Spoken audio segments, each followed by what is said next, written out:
Kampo ni dating Pangulong Rodrigo Duterte maaaring itinanggi ang anumang pagwasak ng o mariing tinanggi ang pagwasak ng ebidensya. Alamin natin yan kay Kamar Jason Rubrico.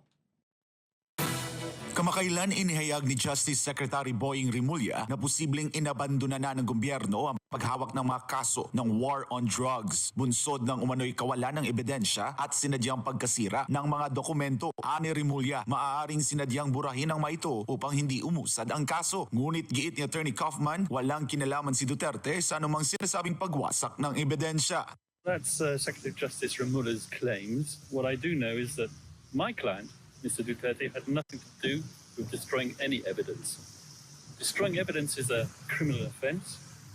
It was not done, and it was not done at his request on behalf of him.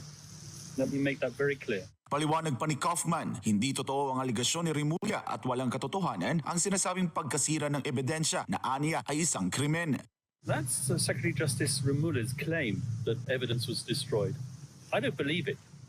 He might believe it. But I'm telling you, it's not true, and it was not done.